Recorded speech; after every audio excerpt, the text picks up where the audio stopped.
You're tuned into All This Math. This is Professor Parker, and for today's lesson, we're going to talk about the vertical line test. The vertical line test in algebra when we deal with functions. But before we get into that, I want to make sure that you're subscribed to the YouTube channel. So if you're not already, please go ahead and subscribe to the channel. Also like the video. Also share these videos with other people that you know. All right, just go ahead, copy the link, send it to some people you know. If you notice today, also, I'm representing North Carolina A&T University. Shout out to North Carolina A&T down in Greensboro, North Carolina. Actually, my sister is a proud graduate, I would say, of North Carolina A&T University. She earned a degree in mechanical engineering some years back. So shout out to Hanifa. Also, I want to mention something about the Greensboro 4. So when I think of North Carolina A&T, in addition to thinking about the fact that my sister graduated from there, I also think about the Greensboro 4. Now, if you're wondering who the Greensboro 4 were, you should do some research on them, but I'll just give you a little brief piece of information on them. The Greensboro 4 were 4 young brothers that attended North Carolina A&T University. And in 1960, they basically kicked off the sit-in movement, right? The sit-in movement, which became a component of the civil rights movement that was already taking place, right? Where they sat in at a Woolworth lunch counter, right? Where service was by law, well, not by practice, by common practice, denied to blacks. Like if you weren't white, you couldn't sit at the lunch counter and be served. So it's kind of similar to today. Imagine if you went to Target and you wanted to slide over to Starbucks, which is inside the Target, and you weren't allowed to sit at the tables or sit at the counter in the Starbucks and Target. So that's kind of comparable, So what they did was they kicked off these 4 young brothers, and I believe on North Carolina A&T's campus, there's a statue representing these young brothers and honoring them, honoring their memory. They started the sit-in movement. It kind of spread. It became contagious. Other, students at other historically black colleges and universities started sitting in local segregated businesses throughout the South and whatnot. And it also led to, other more militant activity and more nationalist-oriented activity later on down the road, that we can study about. But also keep in mind that there were elders also involved in the civil rights movement that were very clear that, like, for example, Ella Baker is known for a quote where she says that it was about much more than a hamburger. It wasn't just about being able to sit at a lunch counter and be served a hamburger from white people. It was much deeper than that and much bigger than that. And we're still doing that work to this day. All right, so as I said, go do some research on what are called the Greensboro 4. Go check them out, go learn about them.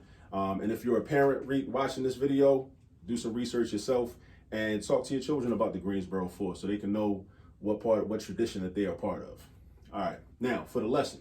Now I mentioned that we're going to talk about the vertical line test. Now, what is the vertical line test and what is it used for? So the vertical line test is used to tell if the graph that you're dealing with is in fact a function or if it's not a function. So it either is a function or it's not a function, right?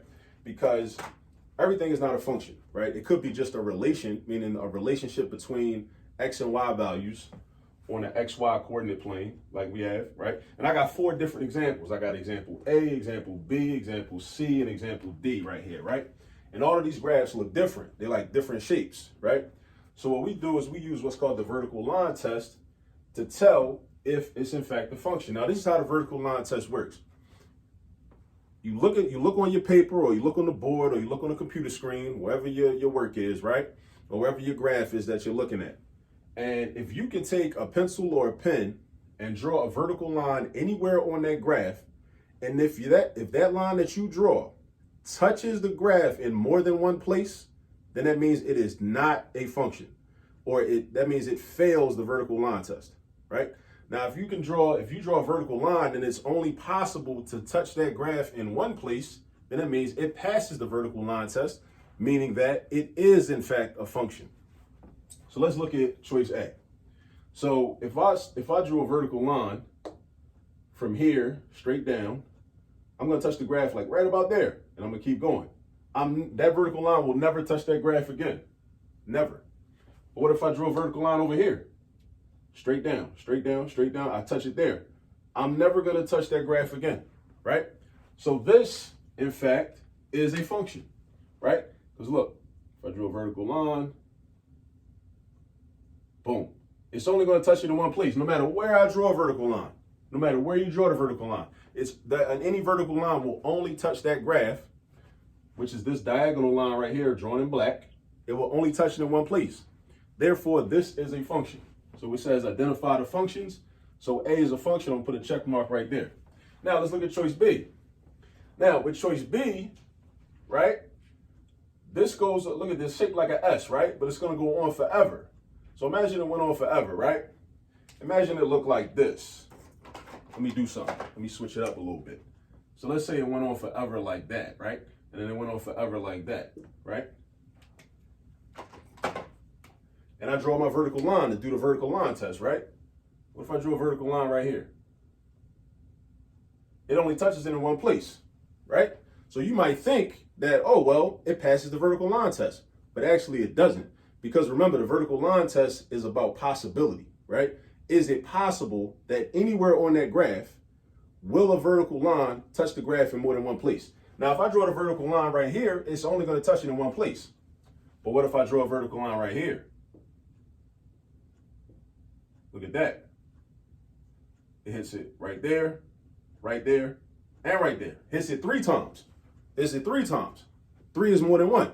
So it hits the graph more than 1 time. So therefore, this is not a function. Not a function. All right? But you got to be careful about that, because you can't just draw a vertical line in a particular part of the graph and then say, oh, when I drew the vertical line on that part of the graph, it passed the vertical line test. But that don't matter, because if it's possible that it could fail the vertical line test anywhere on the graph, then that means it's not a function. Let's look at choice C. We have a series of dots. These dots are vertical, right? These dots are vertical. So again, if I drew a vertical line over here, you might say, oh, well, it never touches the graph, right?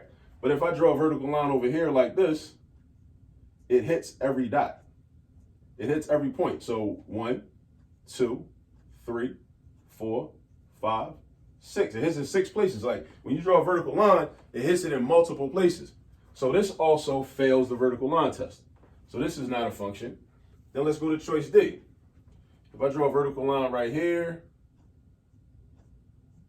hits it one place. It passes. What if I drew it over here? Still hits it only in one place, right? So, and also, let me say this too. We're dealing with one vertical line, right? So I drew 2 different vertical lines. So don't get confused and think that, oh, well, it hits it in 2 different places. It only hit it in 2 different places because I drew 2 different vertical lines. The vertical line test deals with one vertical line. It considers one vertical line. So when I draw one vertical line, it hits it in one place, or it intersects it in one place. This different vertical line also intersects it in only one place. If we go back to choice B, this vertical line intersects the graph in one place and nowhere else. But this different vertical line intersects it in 1, 2, 3 places. And if I drew another vertical line like this, it would be the same thing. It would intersect it in 3 places. All right. So that's just a little bit about the vertical line test. And now your job is to go find some examples where you have to use the vertical line test and practice until you commit the vertical line test to memory and you develop your, what we call your mathematical muscle memory. All right. So again, please subscribe to the channel. If you haven't already, please like the video. Please share this video with a lot of other people. And also do your research on the Greensboro 4, right? Do your research on the Greensboro 4 and learn about that history. All right. And as always, do remember, there's all this math all around you. Peace out.